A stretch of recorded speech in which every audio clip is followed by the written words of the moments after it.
આણંદના odd શહેરમાં અટલ બિહારી વાજપેયીના જન્મદિવસે પુષ્પાંજલિ કાર્યક્રમ યોજાયો।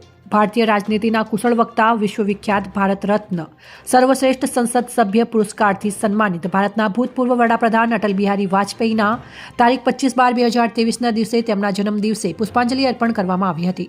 આ પ્રસંગે કબીર મંદિર પાસે રાખેલા કાર્યક્રમમાં ભાજપ શહેર પ્રમુખ ભરતભાઈ પટેલ, દિલીપભાઈ, બાબુભાઈ, સુરેશભાઈ તળપદા, મુકેશ રાવલજી, સદરુભાઈ, દિનેશભાઈ, ભરતભાઈ તથા અન્ય કાર્યકરો હાજર રહ્યા હતા અને વાજપેયીજીના 16 થી 31 મે 1996 દરમિયાન તથા ફરી 19 માર્ચ 1998 થી 13 મે 2004 દરમિયાન ભારતના વડાપ્રધાન રહી ચૂક્યા હતા। ઓક્ટોબર 1999ની સંસદીય ચૂંટણીના પરિણામો પછી જ્યારે તેઓ ભારતના વડાપ્રધાન તરીકે સ્થાન ગ્રહણ કર્યું ત્યારે તેઓ સળંગ 3 લોકસભા ચૂંટણી જીતેલા નહેરુ પછીના પ્રથમ વડાપ્રધાન બન્યા હતા।